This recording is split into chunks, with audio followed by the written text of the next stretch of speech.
I'm actually itching to teach you about surds today, uh, and which will be a tuition for the parents, so that they can understand that macabre, strange world of maths their children has entered into. But I promise you politics, and a friend reminded me about something, and so politics we will do. Bit too much light, sorry about that. Right. They reminded me how much I hate academies, and how much I think they are one of the real blots on education. But let me explain. First of all, my own background. You might have been able to work out. I was the professional school scruff of an English public school, for which my parents had beans and I had brains, and so I could get into. The school was King's College School, Wimbledon, if you want to look it up. And I spent 5 very happy years as the school scruff and got called gentleman by the headmaster. School scruffs are quite a league, by the way, and every public school has them. Now, what is this to do with academies? Well, what my friend was reminding me was the strict discipline codes that modern academies have. These are schools that I could never have survived in. I would have got detention after detention because I could never tie accurately or keep my hair in any rational sense. I still can't, you might have noticed.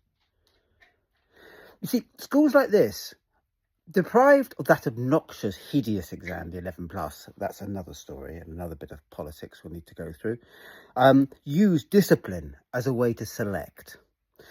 What do I mean by that?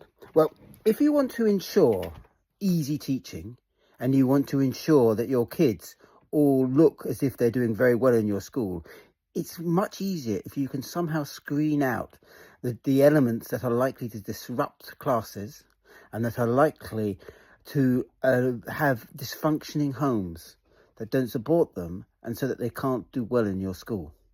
And the easiest and quickest way of doing that is to traumatize the kids about uniforms that are a little bit expensive and wearing them.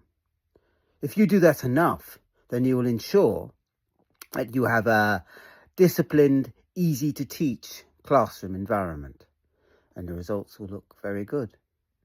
Yes, you're cherry picking. You're cherry picking the kids that can cope with a certain sort of ordered environment and a certain sort of level of discipline. And more than that, you're socially selecting their parents. Parents with chaotic houses, with chaotic backgrounds, will not be able to survive the rigours of the academy system. Effectively, then, you're screening out the problem cases, or the cases that in the schools that I have taught were so common, the fractured homes, the disorganised kids, and sending them to the local comp that has the results to accompany it. Obnoxious in the extreme.